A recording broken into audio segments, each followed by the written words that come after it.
دیکھیں یہ جس کا وزیر اعظم دنیا میں ہم آپ دیکھتے ہیں کہ وہ وزیر اعظم کو کس نظر سے دیکھتے ہوں گے؟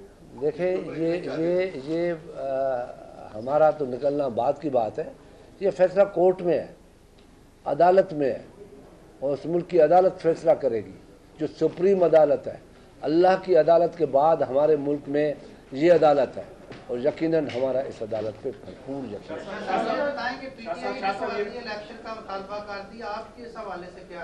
ہماری رائے یہ ہے کہ نواز شریف کو جانا چاہیے, امیڈیٹلی جانا چاہیے. اپنی پارٹی پہ اگر ان کو اعتماد ہے تو اپنی پارٹی کا کسی بھی شخص کو وزیر اعظم بنائے اور وہ اپنا ٹینیور پورا کرے, اسمبلی ٹینیور پورا کرے. صاحب ایک چیز بتا دیجئے کہ جو آپ نے جب جے آئی ٹی بنی تھی اس وقت پارلیمنٹ میں پریس کانفرنس کرتے ہوئے کہا تھا کہ میں جے آئی ٹی کو نہیں مانتا. آج آپ اسی جے آئی ٹی کی رپورٹ کو جواز بنا کے وزیر اعظم سے استعفے کا مطالبہ کر رہے ہیں.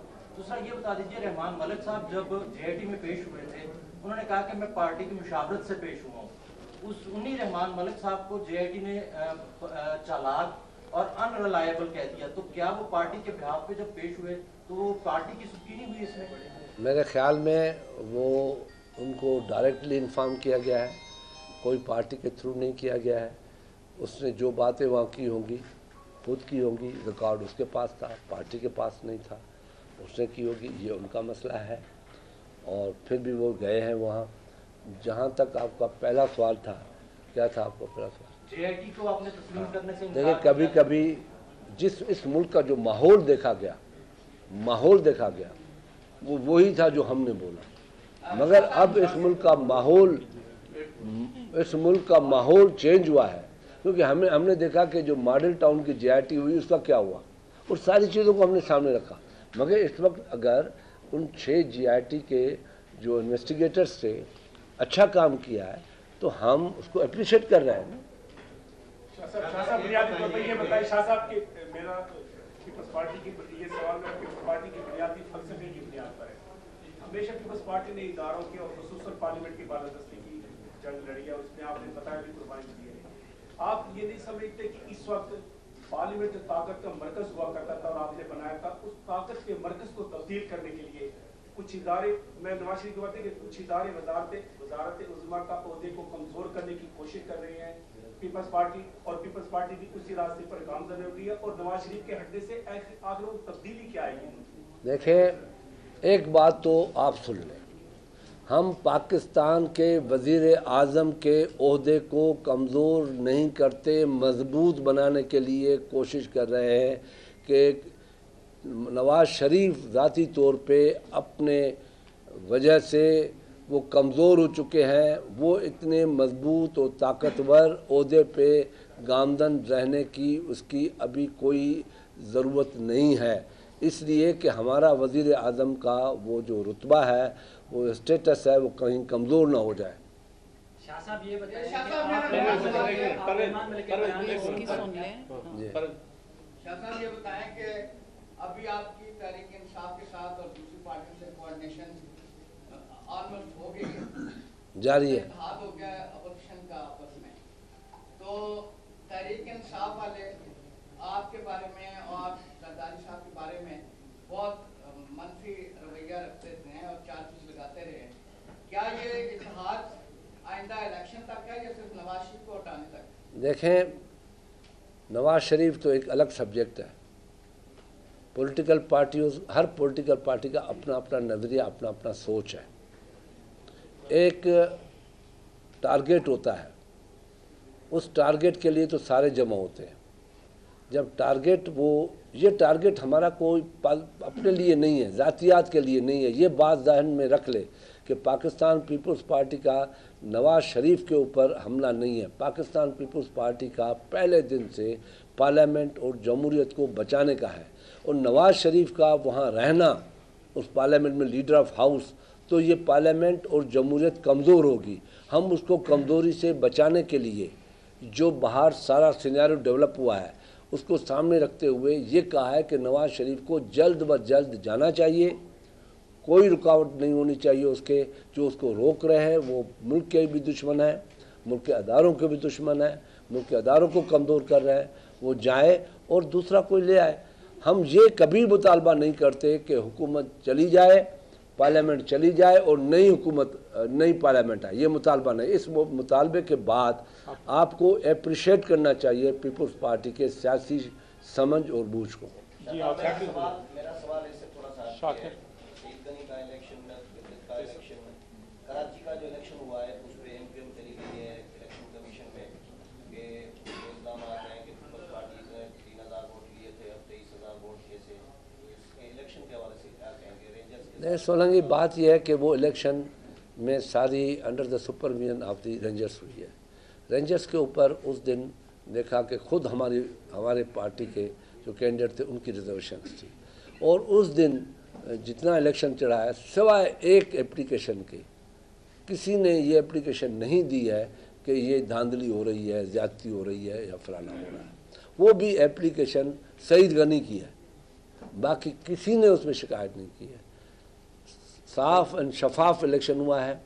جہاں تک 3000 ہے, جو ان کا جیتنے کا مقصد ہی یہ ہے مینلی کہ سعید غنی نے پچھلے 4 سال سے اسی علاقے کی خدمت کی ہے, وہ اسی علاقے کا ہے. جو 4 کینڈیڈیٹ ہیں وہ چاروں الگ علاقے کے ہیں, اور یہ الیکشن وہاں محسوس کیا گیا کہ یہ اس علاقے 114 کے علاقہ کی الیکشن ورسز اس 4 کینڈیڈیٹ ہیں. وہ الیکشن لوگوں کی اور ورسز دوسروں کی تھی, سعید غنی کی الیکشن نہیں تھی.